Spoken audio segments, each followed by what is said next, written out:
Awesome. Well, hello. I'm Josh Hamrath, CEO of Bongo. I'm here today with Paul Matthews, learning and development expert and strategist for People Alchemy, to talk about learning.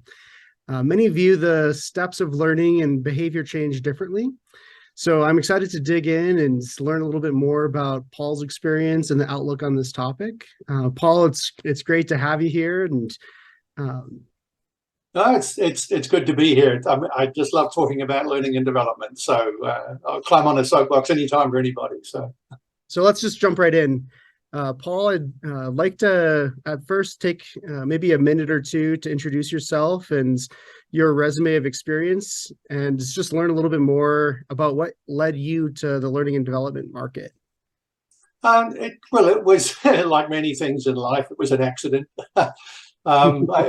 Engineering is my background, and I was doing engineering stuff and many other things for a long time, and ended up getting into L&D quite by accident, and kind of found a home where I could make a difference. And I suppose the interesting thing is I tend to bring engineering disciplines to it rather than what a lot of people perhaps from an HR or learning background bring. So I usually have a slightly different take on things, focusing on solutions and what actually works, which is so I find a lot of this, design thinking and other things for me second nature.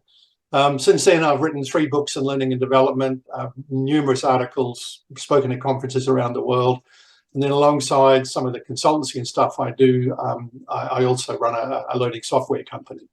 So we're in similar spaces to you from that perspective, but we're not directly competitive in any way. So I think we both bring things to that table which are useful. Definitely. And through that experience, do you have one highlight or thing that you're maybe most proud of? I think being the architect of the learning platform that we have developed, for me, it's kind of my baby. It's a teenager now. It's growing fast and well, So I'm sure you have a similar feeling about Bongo and where you're at, so you can relate to that. But I think one of the things that gets me out of bed in the morning, almost more than that, is the fact that in learning and development, there is a huge lever that can be pulled to impact a lot of people's lives. It's a very powerful place for leverage, because if you can, through L&D, improve someone's performance in the workplace, particularly a manager, where there's a ripple effect, by even 1 or 2%, that ripple effect, can be quite large, and it heads outside of work into people's personal lives as well. So make the world a better place. And I think L&D is one of the groups of people, certainly in the West, that can do that. Yeah, absolutely agree. So, well, at Bongo, we're also in the business of learning and helping our customers use video to be evaluated or assessed authentically. In fact, our mission at Bongo is to passionately pursue growth and learning. So given your experience, how would you define learning? That is a huge question.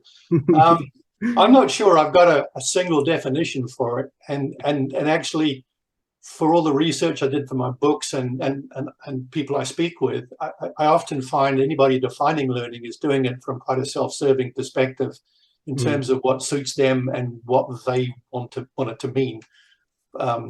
So, I mean, you could say it's memorized knowledge. I passed the exam, so I learned something. I've also heard the term kind of binge learning, kind of like binge eating, consuming lots of content, but actually not getting very much from it. I've heard people describe it as like a relatively permanent change in knowledge or skill, but produced through experience. And that's probably where you and I are on a very similar page. I've heard some people define learning as it only occurs when behavior changes. In other words, you can have some content, you can have a fact, you can have some information, but until your behavior changes, you haven't really, quote unquote, learned anything. Because that doesn't allow you to go and learn Greek history out of intellectual curiosity, because you don't necessarily change your behavior when you learn all about the Greeks. Another thing that always puzzles me too is if you learn something, change your behavior as a result of it, and then forget it 10 minutes later, was that even learning? So Totally. the time scale has an impact as well, I think. Because you can learn a concept, you can use it, get a result, and then 6 months down the road, you might still be doing things in that same way, but you've completely forgotten the concept or psychological model or whatever it was that you learned in order to help you change your behavior in initial. So can you really say you learned it when you can no longer recall it, even though your behavior is still actively changed as a result of that learning all that time ago? So there's a lot of really interesting stuff about that to me, because learning is something that happens internally. We take stuff in, or we operate internally through reflection, but then we have to let it out to express it in order for it to have any impact in our life. And I think that's kind of where the rubber hits the road, that horrible expression. And I think that's, we don't really understand or kind of know learning, because for us it's a bit like fish in water. It's such a natural part of who we are as a species that it's, I mean, we'd have been in the evolutionary dustbin long before now if we didn't sort of learn well as a species. And particularly we're one of the species where babies start out with very little and have to be taught so much.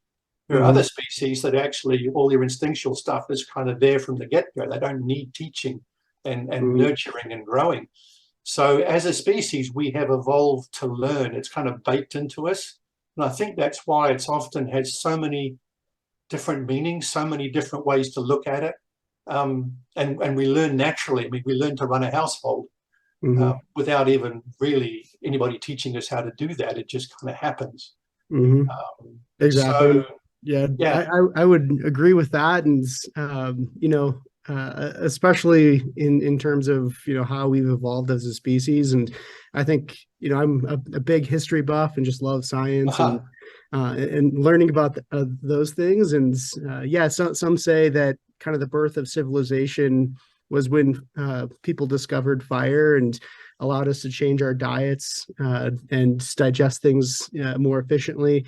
Others I know argue that really the birth of civilization and people operating as a society is with that transfer of knowledge, right? Being able to either orally or through written means transfer knowledge and past experiences, and exactly what you're talking about here with, there's a lot of different ways to define learning, and certainly there's different angles, and I think I do agree with you. There's probably not one silver bullet explanation or definition, but I guess I just really agree that there's depending on your perspective, there's a number of different ways to define that.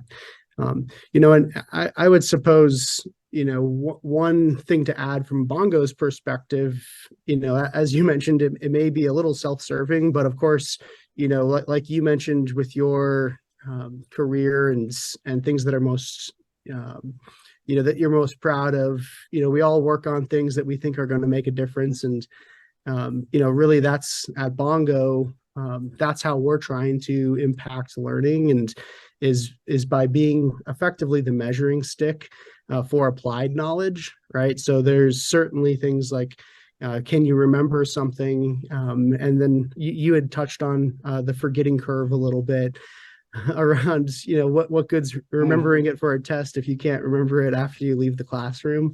Really that's where Bongo is trying to make a dent in the universe by being the measuring stick of, can that person actually apply that knowledge? If they gained a new skill, can they actually bring it into the workplace or articulate that knowledge to an end customer? And, so again, maybe a little self-serving, but I think it's also human nature that we gravitate towards trying to, again, make either impact, or in our case, make products to impact or to have effect on the areas where it will have the largest impact. So that's a little bit my definition. Yeah. Well, I think certainly at an organizational level, both you and I are in the game of helping people change their behavior at a workplace. So at the point of work, they can do their job better, differently, to enable better results, better KPIs, and so on. So it ultimately is about that behavior change piece. So I think we can leave the Greek history stuff to one side for where you and I sit, and talk about how do we help people learn to the extent that they apply that and then change their behavior. Behavior change is really interesting because actually there are some, the human sort of body entity is capable of learning, one-shot learning. I mean, a phobia, if you think about it, is a one-shot learning experience. Someone gets locked in a cupboard with spiders when they're a kid or whatever. And apologies to anybody who has a phobia that's related to that. But that's a one-time event, and they never, ever forget to do that phobia ever again, unless they go through some sort of curative process. So we are capable of some extremely fast embedded learning that affects behavior. But of course, trying to generate, that kind of learning in a classroom environment is not necessarily a good or slightly radical. So really, we've come back to this thing is how can we, over a period of time, help people change their behavior from what they're doing to what we want them to do. And of course, as you said earlier, as well, assess, can they get to that point? Can they do it? Can they deliver it reliably once they're out of the context of the workplace? So I think, so I mean, that's where we come to this whole definition of learning workflow. I know you use that term as well at Bongo. I don't know. Do you want to dig into that? Is that I was, actually going to say exactly that. Maybe given we both have, although I think quite overlapping, somewhat different takes on learning workflow. Maybe the questions, what role do you think it plays in generating change in the way people behave and ultimately do their job? I mean, learning workflow is a term I've been using. Perhaps a more accurate term might be a behavioral change workflow, in the sense that if you have an organizational learning intervention, pretty much all the time, or usually, unless it's some kind of compliance tick box exercise, you want people to do their jobs differently at the end of that intervention, which means you're looking for people to do things differently. And generally, any kind of change of behavior is going to have to take place over time. And there'll be a number of different steps people have to take to generate that new behavior reliably, consistently, and embed it into the way they now do things from here on. So you'd usually get to the point where, in order for someone to get from where they are to this new behavior where you want them to be, there are going to be a number of things they're going to have to do over a period of time. They're going to have to probably absorb a bit of content. They're going to have to practice. They're going to have to experiment. They're going to have to reflect. They're going to have to practice a bit more. They're going to have to reflect again. They're going to have to get some feedback. They might need to get someone to, give them some sense of how well they're doing towards the goals. They maybe need a bit more content at a higher level. Now they've had a bit of experimentation and practice, need to practice some more, and so on and so forth. And obviously, the length of that workflow of activities will obviously depend on the complexity of the behavior that you're trying to generate, and the number of steps you might want. So it might be something really simple that might take a couple of weeks of practice for someone to get right. Okay, from now on, do this job this new way. Okay, yes, boss. And I need to do it a few times until I can just do it naturally without having to stop and think about it. And I can maybe accomplish that in a few days or a week or two. You get something a bit more complex, like a sales process or something. It's it might well take them months to generate all the different skills needed to stitch together into a set of behaviors. So another way to think about this is like I don't play golf, but I understand from golfers that they will deconstruct their swing and practice different bits of it and then reconstruct it and practice the whole thing. So it's almost like that new behavior, that larger scale thing, how do we deconstruct it into separate skills? And then how do we get someone practicing those skills in order to enable them to stitch them together into the bigger, more complex behavior later? And then in order for them to practice those skills at the level they need them, what knowledge might they need in order to do that? So then you've got this idea of feeding in a bit of knowledge so they can practice the skills they need so they can create and develop the behaviors they need. So clearly you want to start with the end in mind, which is that set of behaviors, and get them defined in a way that they're measurable. So I know you guys do a lot on that measuring stuff of behaviors, which is great. So I think you need that set of measurable behaviors as an output. And that's so that I talk about the term behavioral needs analysis, or a BNA, is what should be starting as the start point. And that's kind of like a task analysis. And what can we see or hear when someone's doing that, either as a first order effect or a second order effect, like a KPI moving or something. And then how can we step back from that and saying, well, given that behavior at that level that we know we can see, and measure as a result of being able to make it observable as a definition for that behavior. How do we step back to the skills they got to practice? And then how do we step back to the little bits of knowledge they might need? And if we find ourselves giving them knowledge above and beyond what's needed for those skills, we should smack ourselves on the hand and say, naughty, naughty, they don't need that to get to that end set of behaviors that we want them to have. So it is about starting with the end in mind and working back. And if you think about it, you've then got a set of steps they need to take over time, or a set of actions to take. And that's what I term a learning workflow. So it's a bit like a sat nav. You know, you put a destination in there, and provided you know where you are now, and you have a set of instructions, a step-by-step set of steps to take, and you follow them, then you'll get there. So there's 4 key things. You got to know where you are, where you want to get to. You've got to have a set of steps to get there, and you got to follow them. Mm-hmm. So provided those 4 things are in place, you can do the same with learning. You know your destination from your behavioral needs. You've got to design the set of steps that will get you from where you are now to reliably to get to where you want to be. So there's a design component in there. And then, of course, you've got to hold people accountable for actually taking those steps.